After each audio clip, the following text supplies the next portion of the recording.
On behalf of EPFL, I would like to extend a very warm welcome to everyone for this talk with Rob Greenfield.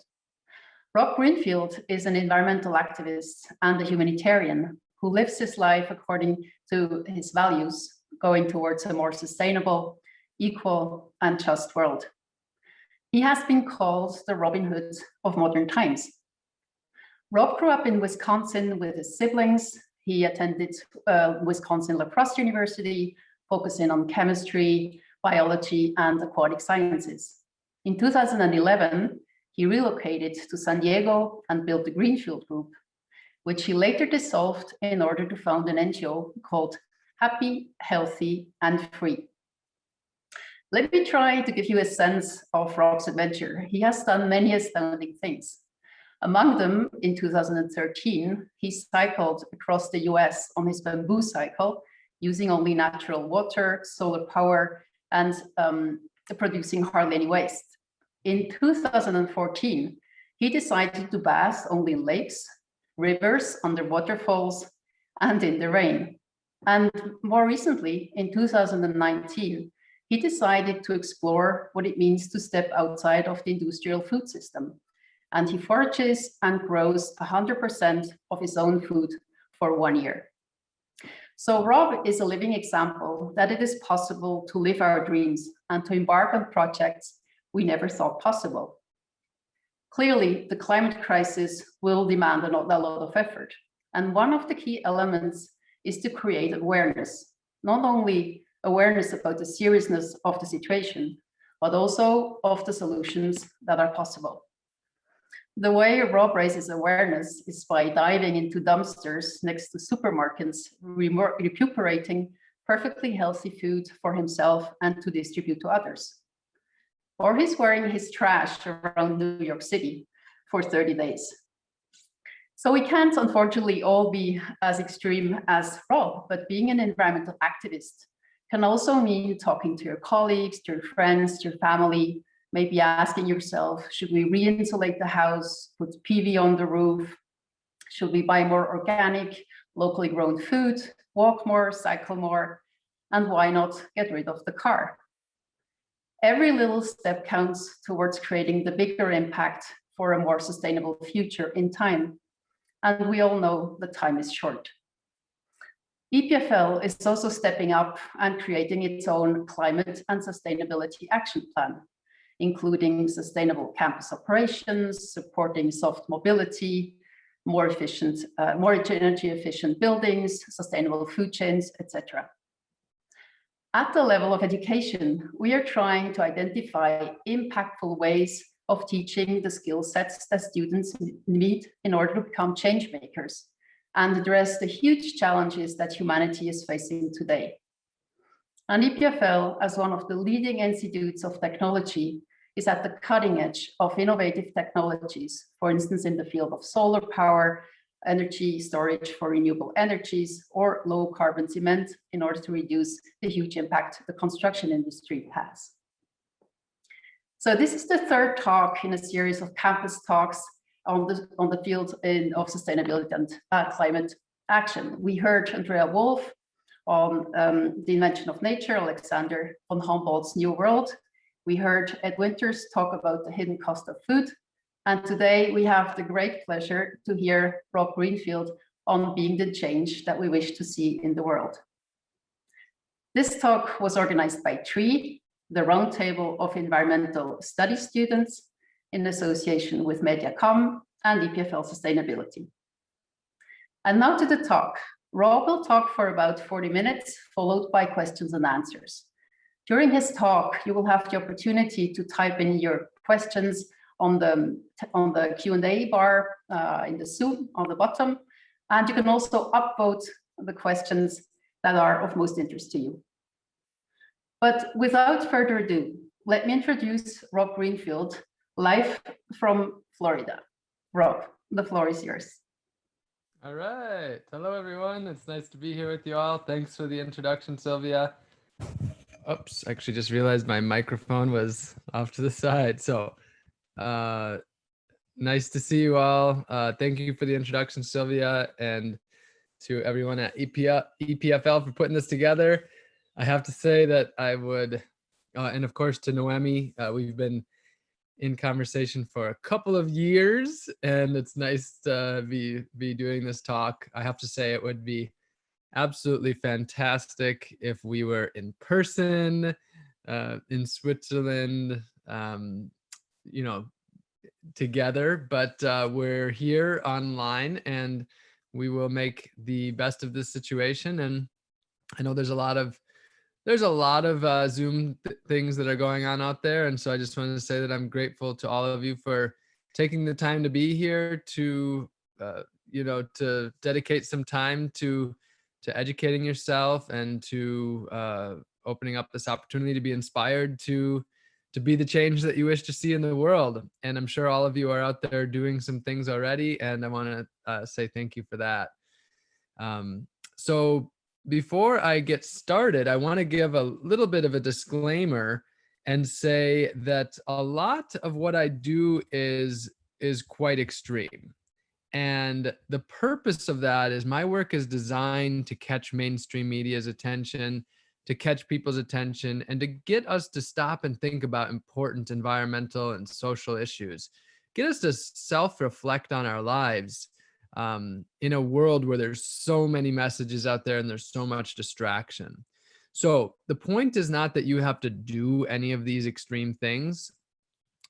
The idea, again, is to stop and self-reflect and think. And I go to this extreme because to get out to there, to the average person, you kind of sometimes have to take on an extreme way to do that. So I just wanted to say that, the idea is not that you have to do exactly these things by any means. The idea is to ask yourselves, what can you do at your home, at your work, at your school, in your life, to make positive changes, to be the change you wish to see in the world, and to contribute to our greater humanity in our local communities. So on that note, I'm going to share some of my projects and introduce you to them and give you a little bit of that bigger picture. And for those of you who are familiar with my work, hopefully you'll learn some new things. And in the time at the end that we have for questions, you can take the time to ask things that you've been really interested in. So I've got a slide. I got some pictures here to help show some of my work. So I'm going to go ahead and share my screen for that. Okay. Let's see. Slideshow, start from first slide. Cool. So one of my big projects is called the Food Waste Fiasco. And with this, I have dived into thousands of dumpsters across the United States to take out the perfectly good food, bring it to a public place, and lay it out for people to see. So across the world, we waste 1/3 of all the food we produce. Here in the United States, it could be as much as half of all the food that we produce. But it's hard to wrap our heads around something that big. I mean, we waste enough food to feed about 2 billion people.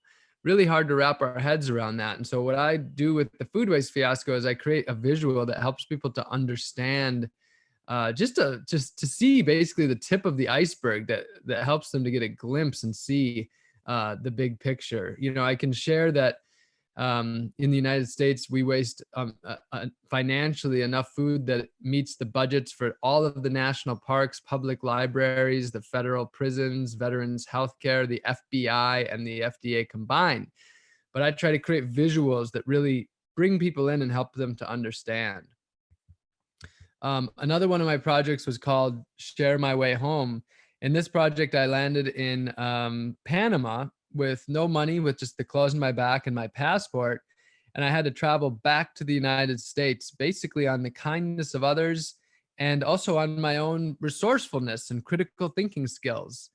And the reason I did this is when you turn on the news here in the United States, and I'm sure in parts of Europe as well, maybe definitely not quite as much. But you turn on the news and the world is portrayed as this very, dangerous and violent place. And it basically kind of creates this narrative that we need to fear our neighbors, both our local neighbors and our global neighbors. And so I wanted to create another narrative and show that actually most people are good. So after 37 days of traveling with no money through Central America, when I got back to my home in San Diego at the time, the only words I could mutter out of my mouth were just people are good. That's absolutely the experience that I had. Now, here in the United States, the average person creates about 2 kilos or 4.5 pounds of trash per day. In Switzerland, it's a pretty similar figure. But for most of us, we never really think twice about it. We throw the garbage in the garbage can, and then the garbage trucks pick it up, and then it's out of sight, out of mind. So I wanted to create a visual that would help people to really, understand how much it adds up, and put what is normally out of sight, out of mind right in front of them. So for 1 month, I lived like the average person. I lived in New York City, and I ate, shopped, and consumed like the average person does. But I wore every piece of trash that I created using a specially designed trash suit to hold on to it. And by the end of the month, I was wearing about 45 kilos or 90 pounds of trash. And this form of activism, how it works is the idea is not to tell anybody that they're right or wrong. It's simply to put it out there. So I walked the streets and people would come up to me and ask what I was doing. And I'd say, well, I'm just living like the average person, but I'm wearing all of my trash for a month. And they would look at me and they would see I was just simply a reflection of them. They were looking into a mirror that was themselves. And so it helped. I could see the light bulbs turning on in people's head through this project. I've been working to simplify my life for the last 10 years. And last year I got my life down to just 44 possessions, all of which fit into this small backpack that you can see.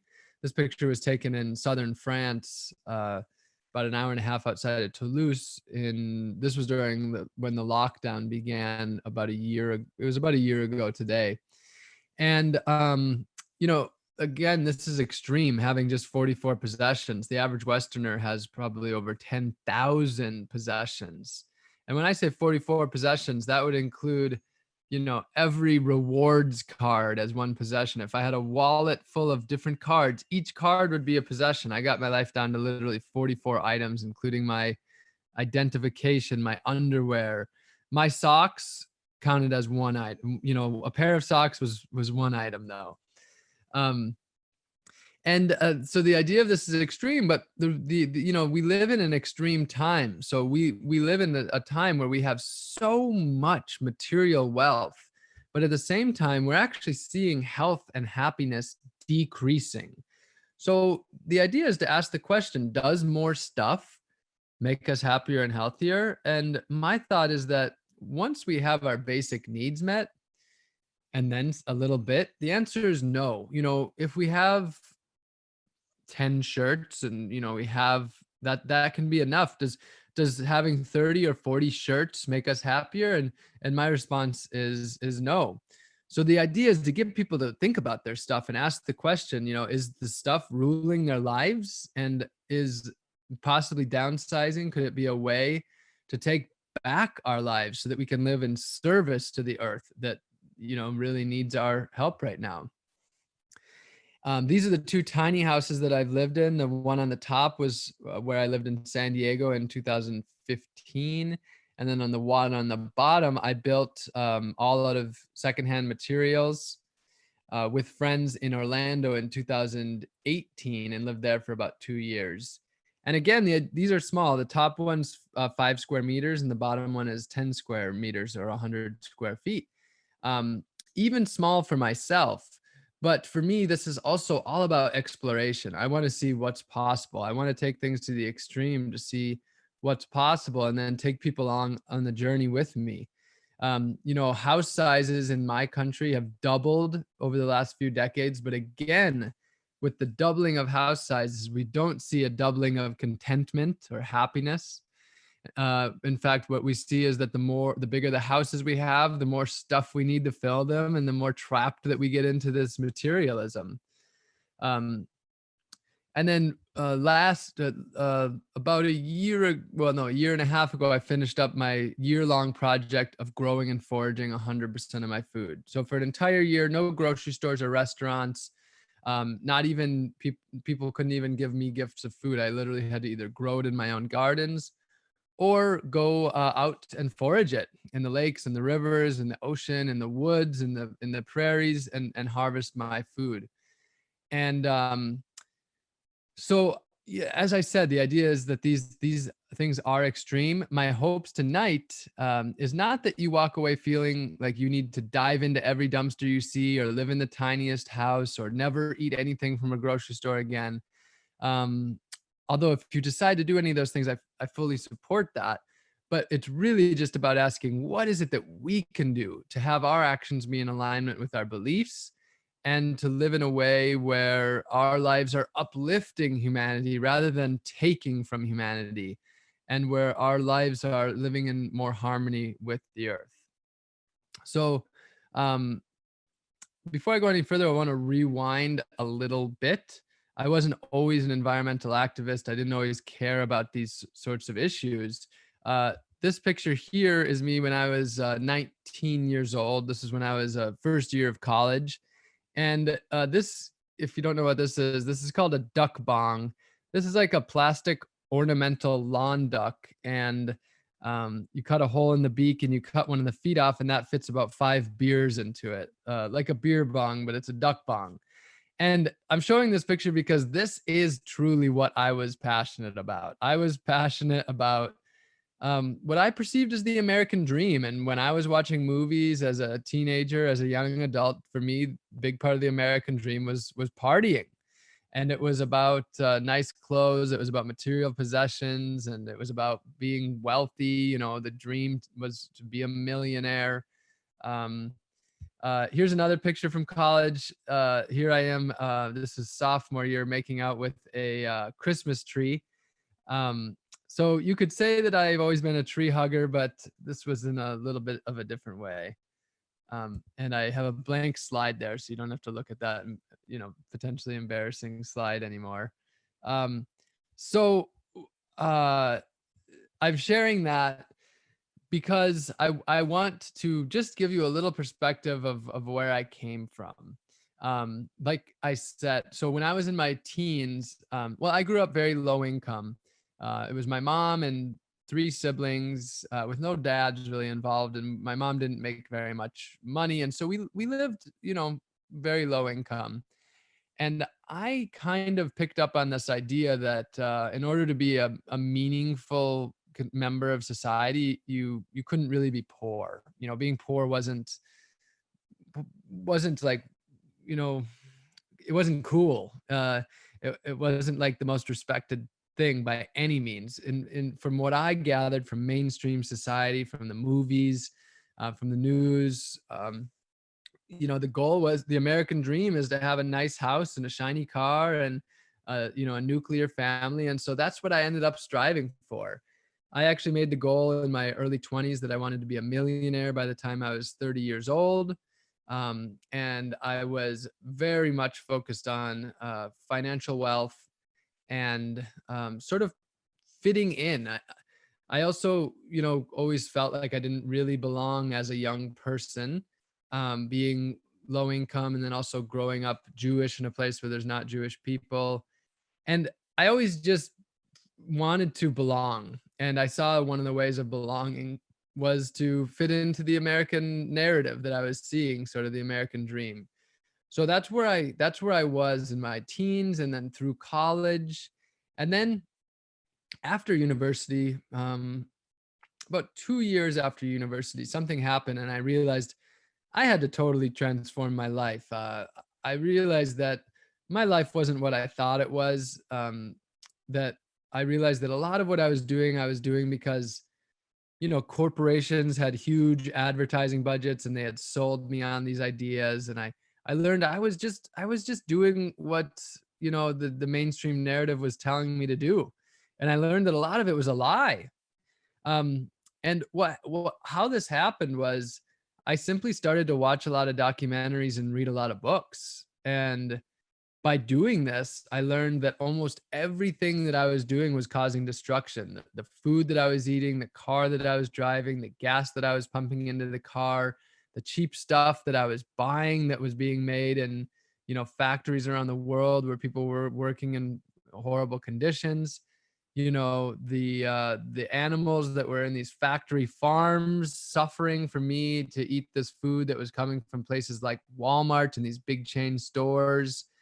The trash that I was creating would sit in landfills for hundreds or thousands of years, just creating mountains of trash, or ending up in our oceans and rivers and forests. I learned that basically everything that I was doing was causing destruction and that my life was largely a lie. And so I decided, heck, I'm young, I'm 25 years old, and I'm not going to do this for the rest of my life. I'm going to change my life. I mean, I thought, if I live just another 50 years, I'm not going to do this for another 50 years. I have the opportunity to turn this around. I've realized this at a pretty young age. And even if I realized when I was older and there was only 10 years, 10 years is still a meaningful amount of time.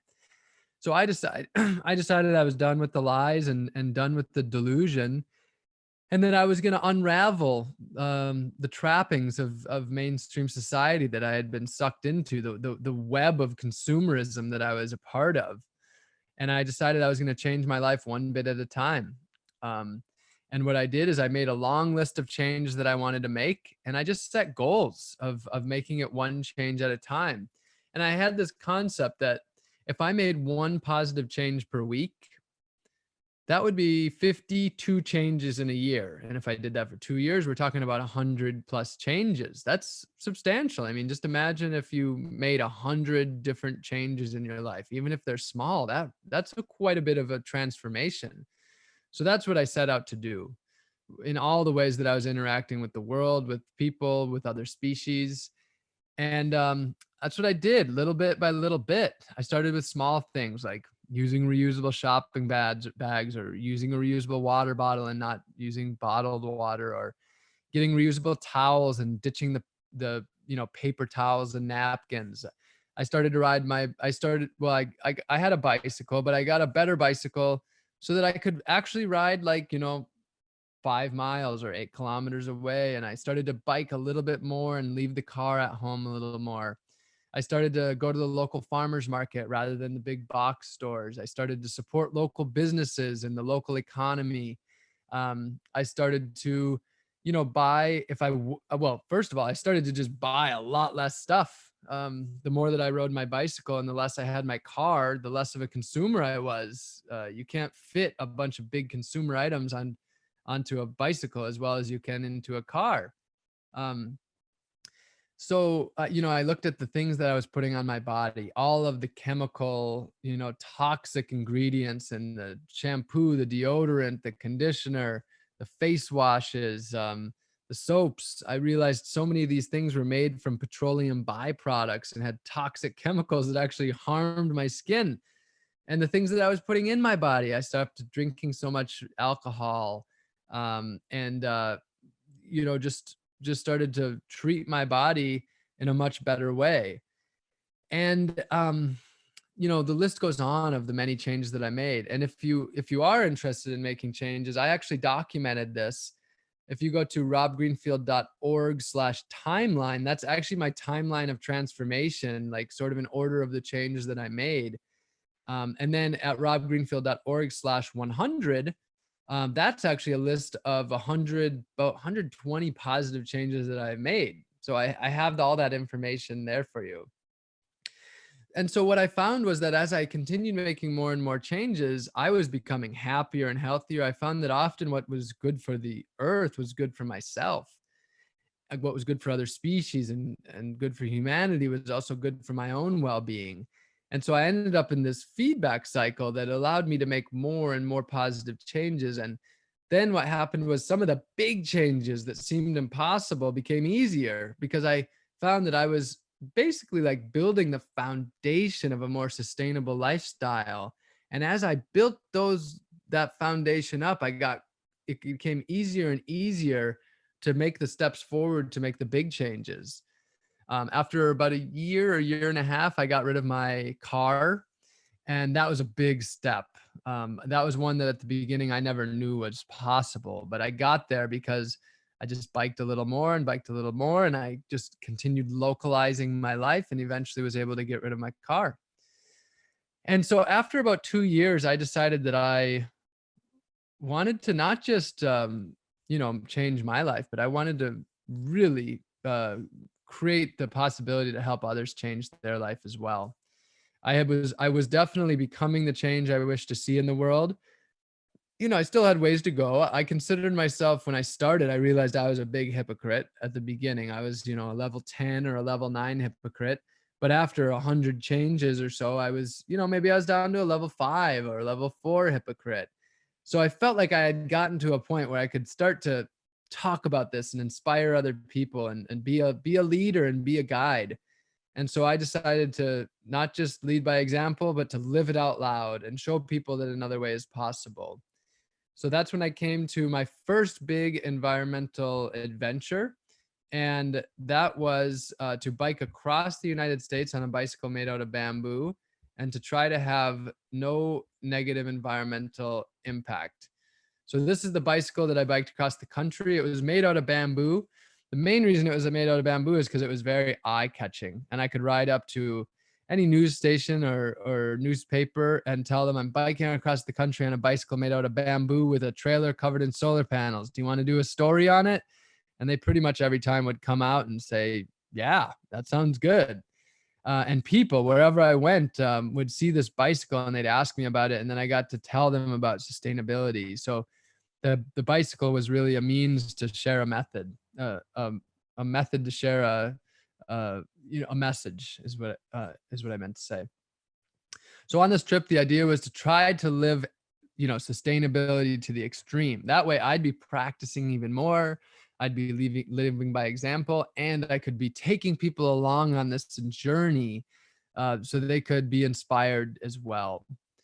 So to give you a little bit of an idea of this journey, I had set rules for all of the basic aspects of sustainable living. So for food, I could only eat food that was local, organic, and unpackaged. So, local meant it came from the state that I was in.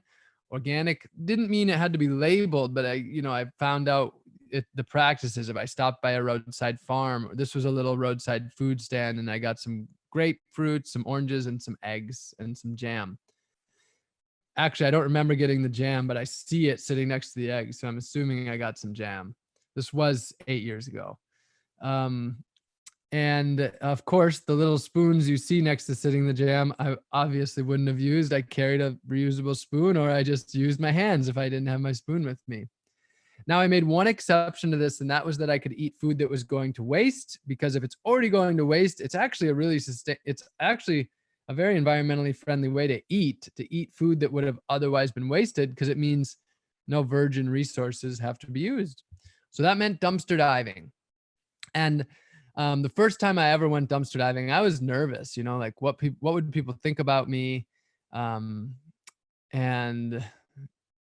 yeah, I mean, would people take me seriously as an activist if they knew I was eating from the dumpster? I mean, dumpster diving is kind of a cool term, but a lot of people just look at it as just calling it eating from the garbage or eating garbage.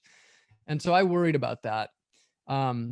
But I did. I kept going, and what I found is that dumpster after dumpster after dumpster was filled to the brim with perfectly good food. This is a dumpster in Wisconsin, where I'm from, and this was what I pulled out of a dumpster in Holdridge, Nebraska. And this one dumpster alone had enough food to feed about 100 families for a weekend. And at first I was kind of quiet about this. I didn't tell a lot of people because, again, both my ego and just credibility. So I was a little quiet about it at first. There is a second half to that story, though, and I'll save that till the end. So for water, for an entire summer, no using water from a faucet or a shower, no washing machine. All of my water came from the lakes and the rivers and the rain.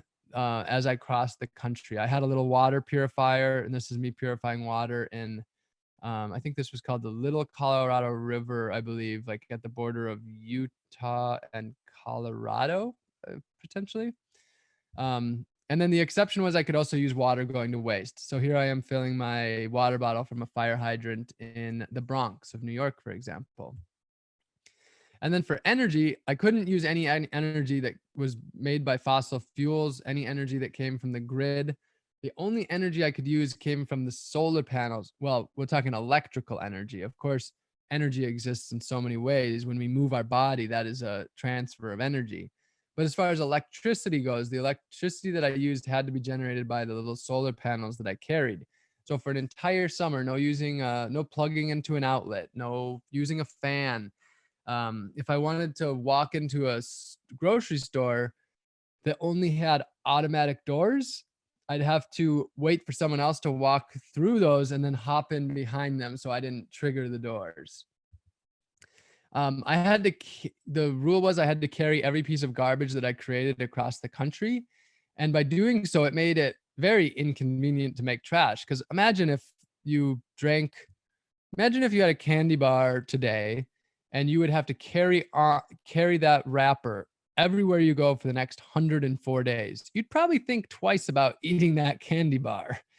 So that's what I did for an entire summer. I had to carry every piece of garbage all the way across the country with me. And in an entire summer, I created just 1 kilo or about 2 pounds of trash. And then lastly, of course, I had to bike all the way across the country, using fossil fuels. And I made it all but 1 mile, or that's, about 2 kilometers. 4,700 miles or about 7,000 kilometers. And that was a ferry ride into Manhattan. I could have taken a bridge, but it would have been 15 miles north and then 15 miles or so back south. So I took the ferry. And so, as you can imagine, on this trip, I definitely learned a lot. I'm going to close back out of this again for a moment. I definitely learned a lot. I mean, for example, with the bicycle, I learned how powerful of a tool the bicycle is. I learned that, how powerful of a tool it is literally. I mean, you can bike all the way across the United States, but I also saw, people that were little kids biking to work and, biking to school and back with their parents. I met people that were biking, 50 kilometers each way to work each day and getting their exercise in while going to work. I met, 70-year-old women biking across the country, and they had their husbands following them with a camper van, and they'd have a place to sleep each night, but still 70 years old and biking across the country. And I met people that were, truly obese that I just didn't think could ride a bicycle. And I learned, wow, even people that are really quite overweight, the bicycle is an incredible tool. So I saw how incredible of a tool it is for so many different people. But also just figuratively, I just experienced how powerful of a thing it was. Just the mental transformation that I experienced, and that so many of us can experience by shifting the way we look at the world. If we look at our communities through the bicycle rather than the fossil fuel powered vehicle, it really is a tool that can take us so far in the way that we perceive our surroundings and the way we interact with our surroundings. And for me, obviously I'm a young guy. I was 25 at the time. I'm 34 now ish.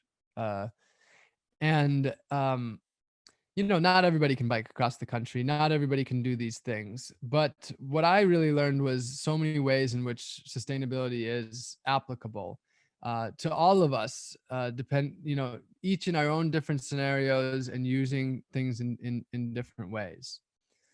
So when I got back to San Diego, I still had an apartment and I lived there for about a year. And then after a year, I decided to live in a tiny house. You saw it. It was the one that I lived in San Diego. I'll show you a couple more pictures of that.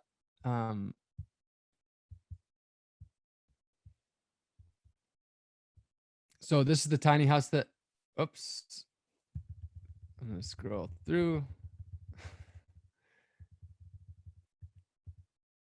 This is the tiny house that I lived in San Diego. And the idea was to take what I had learned on this bike trip and of living sustainability to the extreme and apply it to living in the city. So I decided I was going to live off the grid in the city and try to live with, very little money. So I found this house on Craigslist actually for $950. And the reason that it was $950 is it was indeed very small. 50 square meters, which was 5 feet wide by 10 feet long, which would be about a meter wide by about 2.5 meters long or so. And but I decided I was gonna, give it a shot and see what it would be like. So here I grew a little bit of my own food, not a lot. San Diego is a desert, and we were also in a mega drought, and I was not experienced much with growing food, but I grew a little bit of my own food. I harvested rainwater.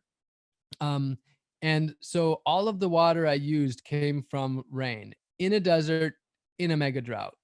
And I learned how much water that you can harvest just off of the average roof. So off the average size house in the United States, you can harvest about 40,000 liters or 10,000 gallons of water per year. So a substantial amount. In that's in the that was in the desert. So talking about getting out of the desert, what you're able to harvest, we're talking about hundreds of thousands of liters of water. Um, so, the average American uses about 400 liters or 100 gallons of water per day. The average person in Western Europe is more like 200 liters or 50 gallons of water per day. And then the average person in sub-Saharan Africa, which is 50 countries in Africa, uses about 8 to 20 liters of water per day, which is 2 to 5 gallons. And so one of the big things that I learned is that most things in life are a matter of perspective. To the average American, it would be really hard to fathom using as little water as the average person in Africa, and vice versa. To the average person in Africa, it'd be crazy to imagine wasting this level of water that we do.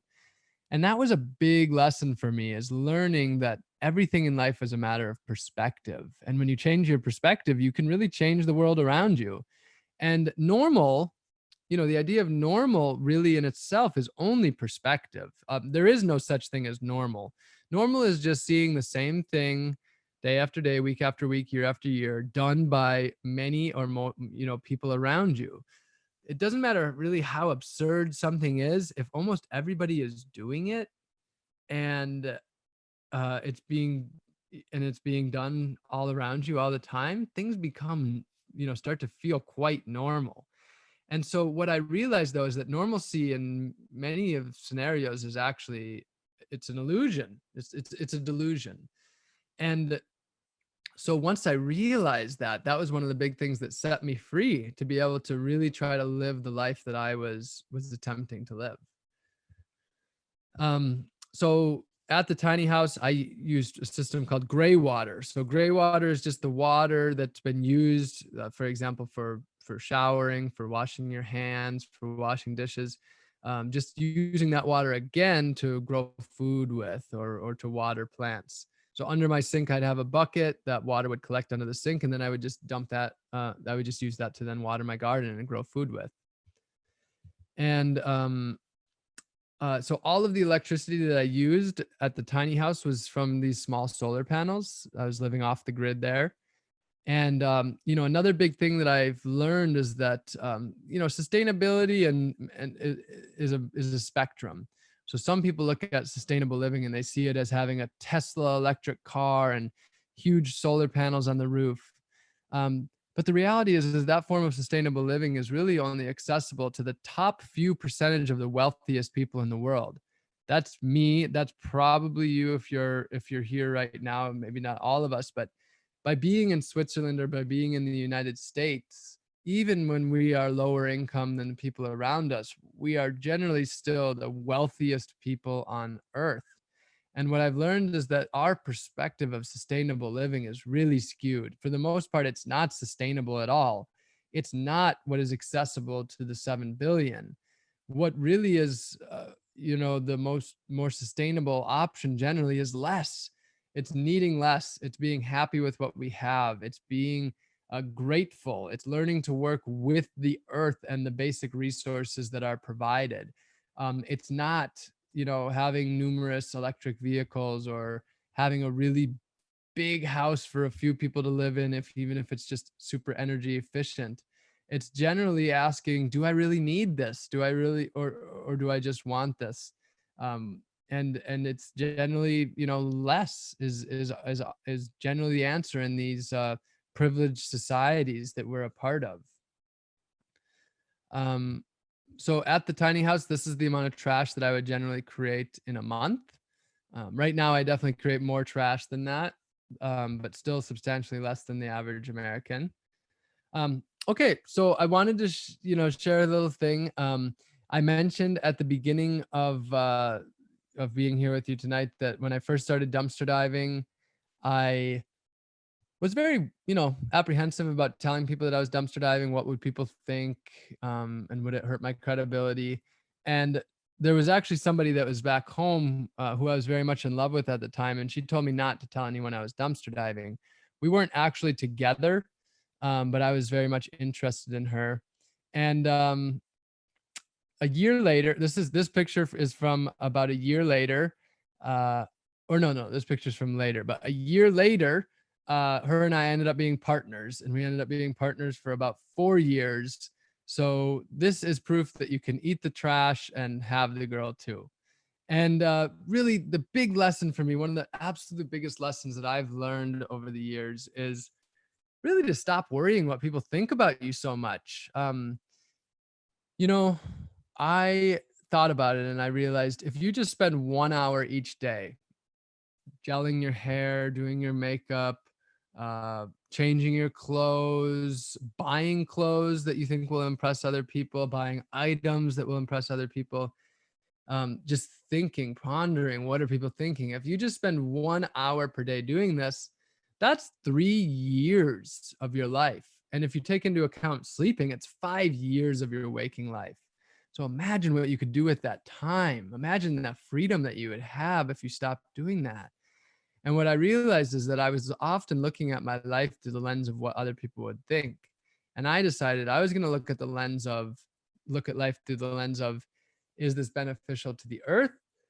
Is it beneficial to my community? And is it beneficial to myself? And that's what set me free. That's what set me free to be able to accomplish what I'm trying to accomplish and be different from society. Because, let's be honest, if you want to live an ethical, a just, a regenerative or sustainable lifestyle, you generally have to be willing to set yourself apart from society. You have to be willing to do things differently. You have to be willing to go against the grain of society, often day in and day out for many of us. And so by giving up on this, idea of worrying what other people would think, that's one of the things that set me free more than anything that I've realized. So I've done these food waste fiascos in about 15 cities. This first picture was Orlando, Florida. This is Miami, Florida. This is Detroit, Michigan. This is Cleveland, Ohio. And all of these are just dumpster diving for 1 to 2 days, just going to brand new grocery stores that I'd generally never been to before, just walking around or driving around to the back to the dumpster and pulling out the perfectly good food and taking it to a park to display it. This is Lancaster, Pennsylvania. This was 4 hours of dumpster diving by 2 carloads of people, 4 hours each. This is Philadelphia, Pennsylvania, and this was 4 hours with me and one guy driving around, just using online maps to seek out the grocery stores and driving around back and going to the treasure chest out back. This is New York City. This is what we got from one night walking around with the Freegans. Freegan is the combination of the word free and vegans. So they took me out and gave me a tour of the New York dumpsters in Manhattan. Like, this is Union Square Park here. And this is Burlington, Vermont. So Burlington, Vermont is actually a very progressive place. Good news is that most of this food was actually being composted. We pulled it out of the compost dumpsters, but the bad news is that this was all perfectly good food that should not have been composted. And then this is San Diego, California. And the purpose of this project was never to feed people. The purpose was to create visuals that would help shake things up and create, conversation about solutions. But people would always ask, what are you going to do with this food? And so I always gave it away, and I had a little problem, and that was that people would want to start taking food before I even finished setting up the display. And so what I started to do is I would say, okay, the display is from 11 to 3, and at 3 o'clock, you can come take the food. So this picture shows what it's like just before 3 o'clock. And then this picture is 3 o'clock and like 15 seconds. This is people just filling up their bags, taking the food home. And if I ever needed proof this food was still good, this was it. This is, that through all of the food waste fiascos and all the dumpster diving I've ever done, that I've shared food with hundreds or maybe even over 1,000 people, people from all walks of life. And, almost always sharing that the food is absolutely good food. I think one time I've had someone who told me that they got sick from eating some eggs, but when you have 1,000 people eating food that you get out of the dumpsters and one person tells you that, if you bought groceries for 1,000 people, probably one person would tell you that as well, because foodborne illnesses exist in grocery stores as well. So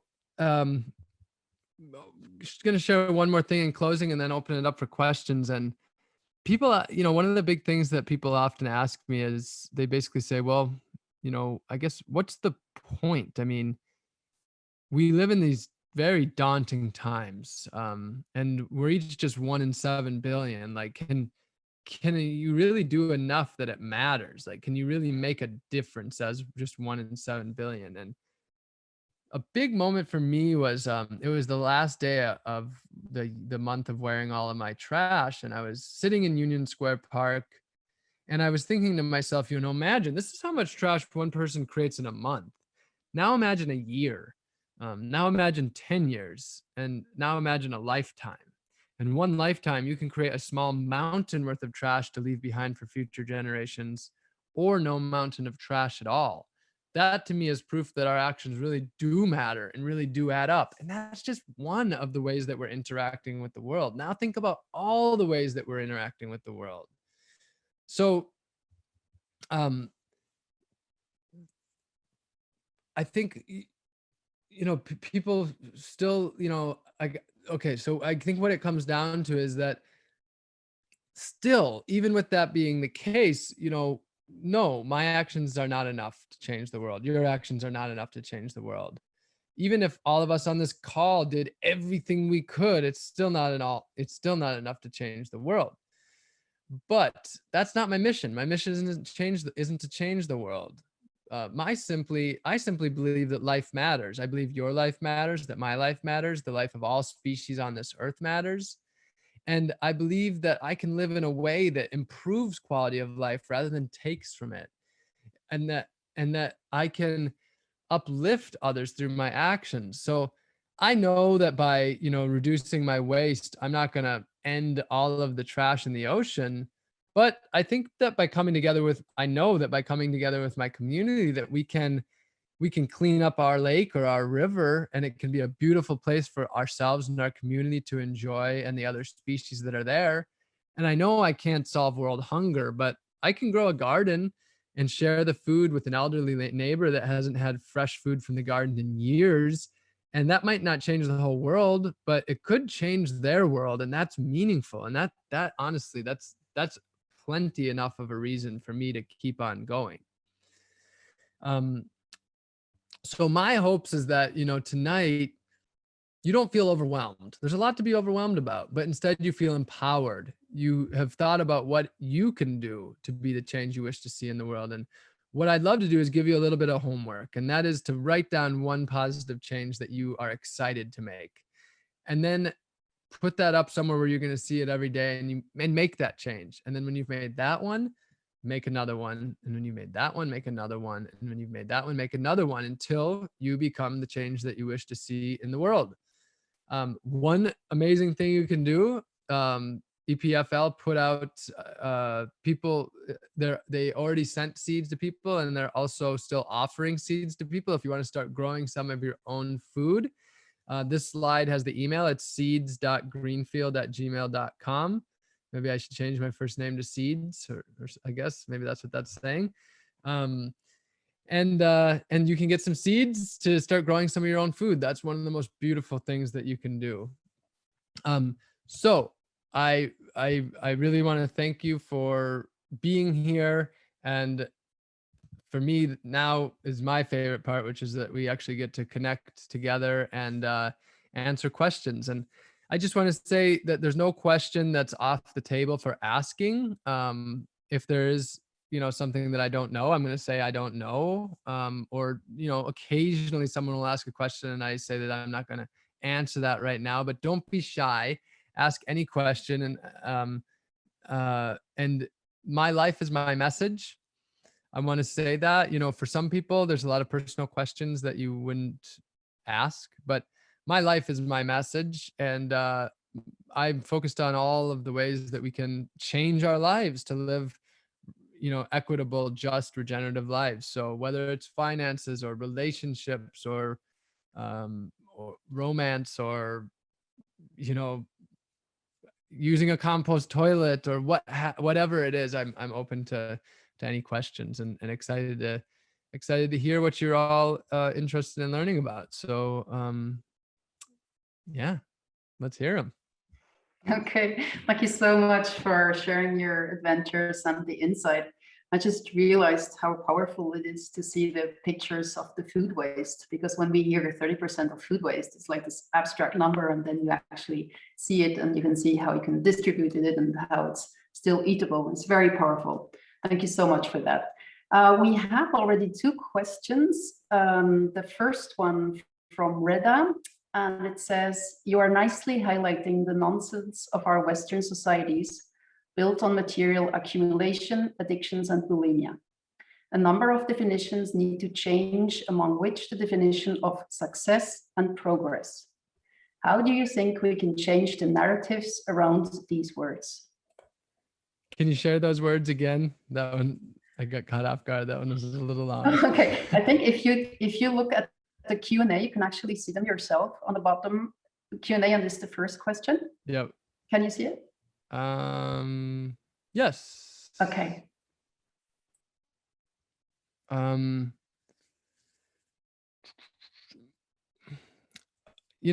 guess the tricky one for me is that I'm not so much about definitions. I'm about action, to be honest. I think one of the most important things is that we can actually do things and we can lead by example. And the more that we're actually doing something and showing what's possible, the more that we can lead the way into a new future. So if we're talking about composting, if you create a little community compost program in your community, for example, one of the programs that I have is we call it community compost, and we give people a bucket of, a 5-gallon bucket. That's a 20-liter bucket. And we drop it off and they fill it with their food waste, and we come and pick it up each week and swap it out and give them a clean bucket. And then we compost it. We're keeping food from the landfill. We're getting our communities involved. They're learning by doing it. There's not much language that's needed in that scenario. They're actually part of the solution. So my focus is I keep things super basic. You'll notice that I don't use big words. I do things. And yeah, I mean, I guess I'm taking that question a little bit literally as far as definitions, but for me, it's about actions. And then again, even as far as, the definition of success and progress, here's what I do. I show people that I'm extremely successful in that I love my life. I enjoy my life. I'm well accepted in the community, and all by stepping outside of, as you said, the nonsense Western societies, that are built on material accumulation. So again, it comes for action for me. And the other thing about action is it's beautiful for ourselves, because action is what keeps us going. The more we're talking, the more we may burn out, but the more we're doing something that we love and just living by example, often the more revitalized we feel ourselves. So that's a little bit of thoughts on that. So thanks for asking that.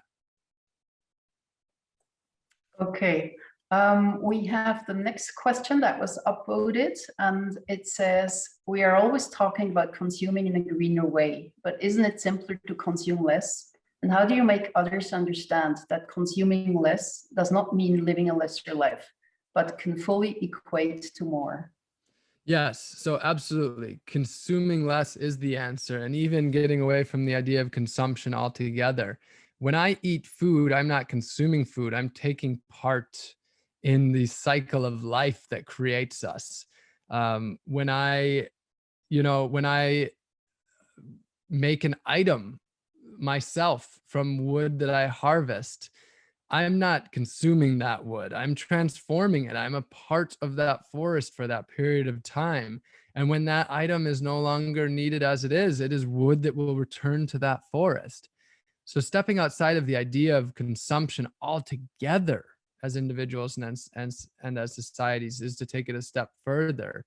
But absolutely, we need to step away from this idea that we need all these green items.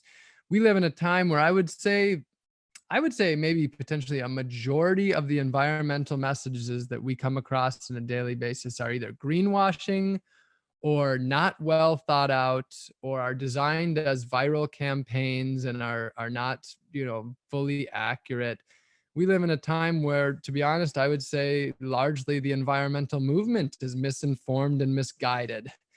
So it's tricky even to navigate those waters, because a lot of the environmental movement is run by corporations that want us to buy stuff, and by, government as well, and getting involved in it. And even a lot of the big nonprofits, they need to keep going, and for their own little, their own regard. And that often results in skipping corners, very important corners. So yeah, we absolutely need to move away from this idea of consumption, and just realize we need less. And what we do need, we can figure out ways to meet it within our communities through community sovereignty, through self-sovereignty, and community sufficiency and self-sufficiency. And how to you know how to get that message across. Again, I think a big one is by action. So there's things called time banks, for example, where instead of money you exchange time. That's a beautiful form of that. Trading and bartering, for example. Growing your own food. Learning mechanic skills to be able to ride your bike and fix your own bike. Being able to fix and make your own items, and be able to have these skills to share with other people. The more skills that we have, the less we need to be a part of this system of consumption. And the more that we can take care of one another and show that we don't need corporations. We don't. Humanity existed for 99% of its existence without corporations. We don't need them. We can take care of each other.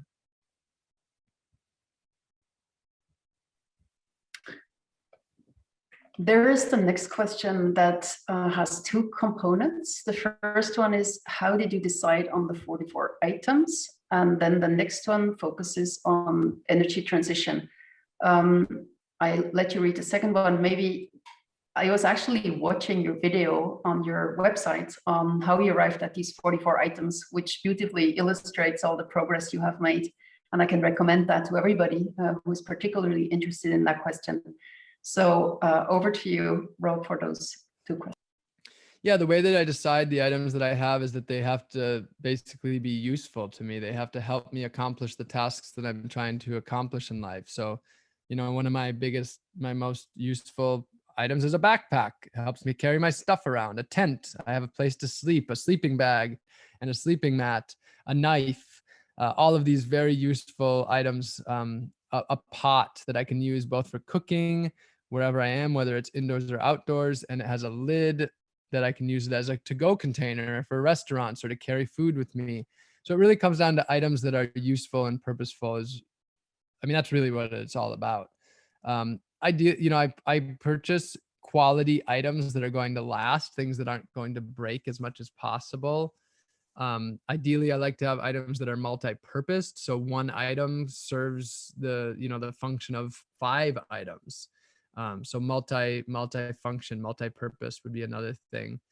And then I travel a lot. So the items that are things that I can use, on the road that aren't too large and keep me from being, bound to one place is helpful as well. energy, what is my opinion on the energy transition and how to encourage people to use less energy in the first place? Well, I mean, what I'll say is that the idea of renewable energy that, our current solar and wind, I don't believe that it's accurate to call these green energies or, environmentally friendly energies. That's false. Like the amount of energy, the amount of resources that goes into producing these items, and then that they have a shelf life and they're going to last probably in the matter of decades, not centuries, and only probably a couple decades for most of them. Really resource intensive and not going to meet the needs in an equitable way of the world, for sure. So I think that this idea of needing to create incredible amounts of energy, even with renewable energy, is very much not fully looking at the situation that we're in, including electric cars. I think that in many ways they are better, but I believe that if we were to transition the entire world today into electric cars, solar panels, and wind and so on, that we would be, in order to do so, we would require to create vast destruction to this earth to create that through the mining and the shipping and so on. So I do believe that less is the answer. I believe that our privileged societies need to, wake up to the fact that the way we're living is not remotely fair, remotely equitable or just or sustainable, and that we're pillaging and destroying this world. And that means we need less. And less is not about giving up. The big thing for me is about showing that less is beautiful, that by having less, we can focus on love. We can focus on what gives us true passion, our hobbies or our educational interests, our relationships, our relationship with people, with other species, with nature, with other, our relationships with ourself, expanding our mind. These are all things that you can have more and more and more of without taking anything necessarily from the earth to do so. So yeah, that's a little bit of thoughts on that. Okay, now we come to a question that focuses on cities. And as we know, there's more than 50% of the world population living in cities. It's a really important question. So it says about habitats. How do you see the ideal one, considering the number of people on the planet and considering that the population is likely to almost double in the next century? How do you see the ideal evolution of cities? My answer is that there is no ideal.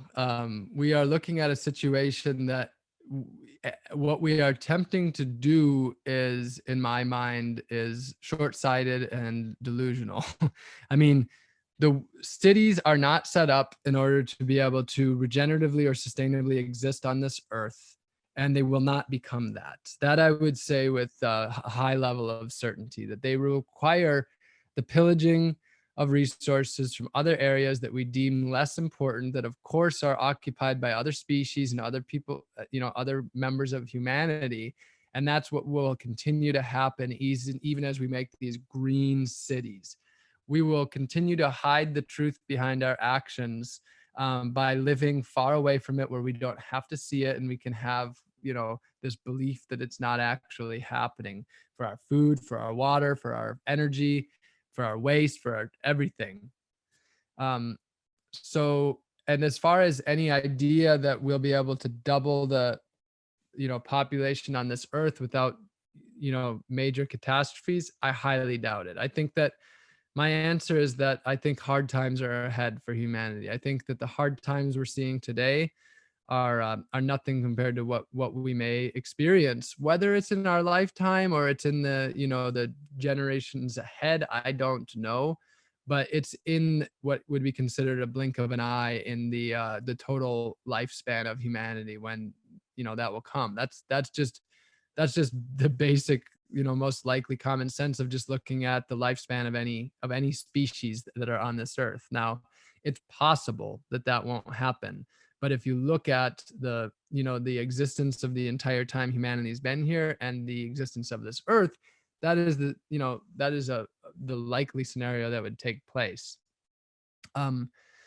So I think there's a lot that we can do. So don't take that as this like whole, well, we give up thing, because again, there's so much that we can do to make sure that we're doing our part to regenerate these parts of the earth that we can, and to create communities that are living in an equitable and just manner. So that didn't answer that question completely, but just a little bit of thoughts on that. And as far as things that, sorry, Sylvia, things that we can do now within cities, there's no question. There's big things we can do. No doubt we can utilize as much land as possible for urban agriculture, whether it's in the soil or some of it could be through, hydroponics and aquaponics, transitioning as much as possible to human powered, that's foot and pedal powered, bicycle forms of transportation. I do think retrofitting our buildings to be vastly more energy efficient is a much better usage than putting on large amounts of solar and wind. So changing the way we design. A big thing is not building anything new at all. Like right now, we have way more buildings than we need, both housing and business. So for now, it would be using what we have and not adding on anything in the meantime. None of these are going to solve the problems that we have ahead of us. But as far as some of the big things that we can do that can really change the cities that we're in, that take minimal work.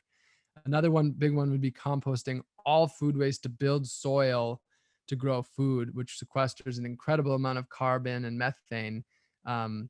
Planting canopies, edible forests, food forests in our cities, and increasing that is a massive thing we can do. There's so many things that we could do tomorrow that would start drastically transforming our cities.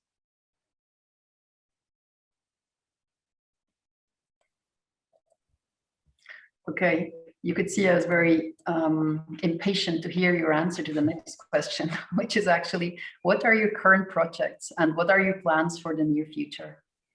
Well, so what I've been doing for the last 5 months, I actually got, not, I don't own it or rent. Well, I have a 3-bedroom house in St. Pete, Florida, and I'm actually doing a work exchange, and I'm hosting a team of about 6 people in the house to carry out different projects to help our community. So we have programs like Gardens for the People, the Free Seed Project, where we've sent out seeds to 10,000 people this year to help grow their own food. Community fruit trees, where we plant fruit trees in public places for anybody to be able to access the fruit. Community compost programs to help people start composting programs all across the nation and the world. And we have a food rescue program as well. So we have all these community programs, and I have this team of people that are working on those things and developing those programs. And that's where a lot of my time has gone. A lot of teamwork, and just, living in a small community of people is incredibly time consuming. This is as you saw from the pictures, I've lived in tiny houses and lived mostly alone. So this has been a very new experience and a good opportunity for me to develop a lot of relationship skills. Wasn't what I was expecting, but that's where a lot of 2021 has gone. So I'm developing all those programs and hoping to really get them flowing so that we're able to start helping all of these programs just grow across the United States and the world in a very grassroots manner, to have, to give people templates and grants to be able to start their own little initiatives. As far as the near future goes, the other thing I'm working to do is I'm really trying to just I'm continuously just trying to grow as a human being, to grow into my position that I have in the world, to do a good job in, being a good member of society and helping lead us down a more regenerative, equitable, and just path. And so I have to develop more as a human being in order to be a good leader. I think this world lacks good leaders, and part of my job for the last 10 years is to develop and make sure to keep myself accountable. And so I'm working on that. One thing that I want to be doing is taking a nonviolent communication course. That's been something I've been wanting to do for the last year that I haven't done yet. I want to do a Vipassana, which is a set 10-day silence retreat. Again, just working on continuing to go within some and, be able to really be in a good balance with myself. I believe that the best way that I can be of true service to this humanity is to be a true leader, and to really work on myself to be able to do that. I love the projects that I work on, but I think just really truly leading by example, and showing people in other ways possible is probably the most powerful thing that I can do. And so I'm working on that. Thank you so much. The next question is extremely long. Okay, I'll try. It has been upvoted to the first place, so let me try. Don't you feel that living completely out of the grid can isolate you from society? I guess some of the things you've stopped that are not necessary for living don't have such a big impact on the environment, but still they keep you from being so different from people living around you. In this spectrum, wouldn't you think a good trade would be stopping things that have an important footprint and keep doing useless things that are not so relevant, looking at the footprint? Well, nothing is irrelevant. Any idea that anything is irrelevant is actually, forgetting that everything is completely connected in our actions. And another, something you have to look at is it's about alignment. If you are a human being who is out of alignment, then the entire way that you interact with the people around you is different. For me, it's important to really live out my belief system so that I am truly in alignment. I believe that if my actions and my alignment and my actions and my beliefs are in alignment, that's how I will be able to really truly reach people and help to shift society. That's my method. That's not what I'm saying is everybody's method, but I think the other big part about it is that by becoming the change that we wish to see in the world, what we are doing is we're becoming empowered human beings. And when you are an empowered human being that stands up to a corporation or a corrupt government, that is powerful. When you are meek and meager because you're saying, hey, corporation, stop doing this, even though my credit card is being billed by you every month to get these things, stop doing it. You are not nearly as powerful when you're doing that. So I think that is extremely important, that our actions, it's not about those actions in themselves. It's about really living out your beliefs so that you can be truly empowered as a change maker in this world. Now, as you'll see, I don't live off the grid of society at all. I've showed that I can step away from so much of this and show people that you don't need this while still being highly immersed in society. As you see, like, I've been able to step away in so many ways, yet still be able to reach millions of people with messages. So you can have both. You can step away. For example, I have committed to life to not paying federal taxes in the United States, because our federal taxes pay for war. They pay for police being on the streets that are enacting police brutality. They are a part of the prison industrial complex. I have decided to live below the federal poverty line so that I'm not paying for that. Am I still a very highly contributing member of society who's able to make a large impact in society? Absolutely. So it's all about strategy. You have to look at your own life and you have to decide in what way you can be of best service, in which way you can be the most impactful, in which way you can be living the life that you feel good about, that you can wake up and go to bed feeling right about. And it's all connected. There's no separating any of those things. Okay, I think we have time for maybe 2 more questions. And the next one is again linked to habitat. It says, out of pure curiosity, why did you go from the tiny house in San Diego, 5 square meters, I think, to a slightly bigger surface tiny house? Did you feel the need to have something that was missing in the first tiny house? And I think you're going to say you wanted to be able to stand up in your tiny house. You were not able to do so. I did want to be able to stand up. When I got the tiny house in San Diego, I never thought that that would be the size house that I would live in forever by any means. It was too small, but it was a 1-year-long to 2-year-long experiment, and I did it for a year. Also, when I moved to Orlando, I was doing something very different. In San Diego, I was living very, very simply and very minimally, but I went to the grocery store for all of my food. I bought most of it at the store. When I lived in Orlando, I was growing and foraging all of my food for a year.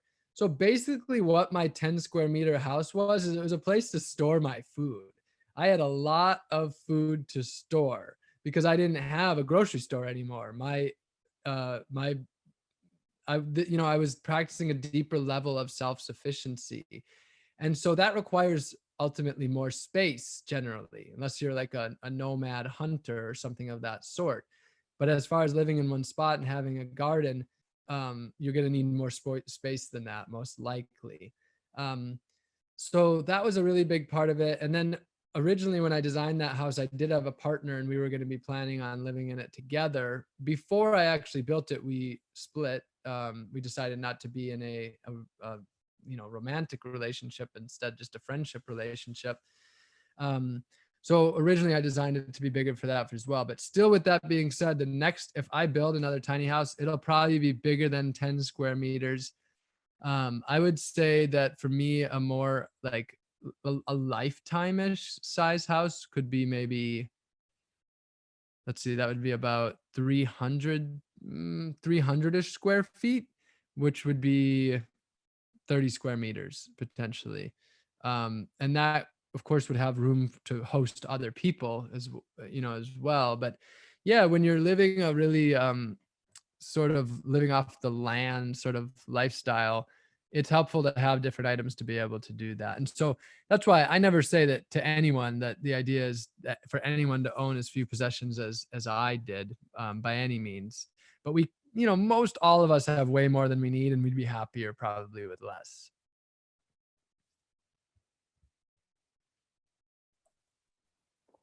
Okay, I think we are slowly coming to the end of this talk. And what we really wanted to ask you, what would be the most important takeaway from your side of this talk to send us on our way towards a more sustainable world? My answer to that is that you have to think about what it is that you feel most called to. I think if I was to say, here's the one thing everyone should do, that'd be an ultimate failure, because not everybody's passionate about that. You have to look within and you have to ask yourself, what is it that you feel called to in a way that you can be of service to your local community and ultimately greater humanity. And I would say you start with where you're excited. We do live in exciting times, and most of us on this call do have the ability to make changes to live the life of our dreams, you could say. I would say follow those dreams. Now, if your dreams are all ones that just pillage and destroy this earth, I'd say rethink those dreams. But I would really, try to, we don't have to be selfless. Sorry, we can't be selfish. Like, there's no question about that, but we don't have to be selfless. Like, we can live good lives while increasing the quality of life of people around us. So my encouragement would be, hey, maybe right after this, sit down and take some time to think about the path that you want, and if you're on that path or not, and if not, what you can do to really get on that path.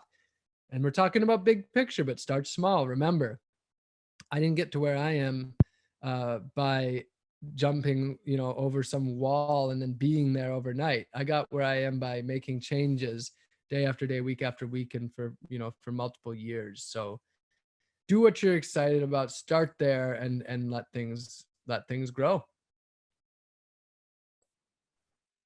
Well, thank you so much, Rob. On behalf of EPFL, I would really like to thank you so much for this really inspiring talk. It was truly a privilege to have you with us tonight. And I would like to wish you all the best, and hopefully many, many more opportunities to inspire people to be the change they wish to see in the world. And to everyone else, the audience tonight that was with us, I hope we'll see you soon for our next campus talk on sustainability and climate action. Thank you again so much, Rob, and all the very best. Thank you so much, Sylvia and Noemi and the whole team at EPFL. And make sure you get those seeds from EPFL to start growing some food. And yeah, love you all very much, and hope to see you in real life for a hug one of these days. So, all right, bye everyone.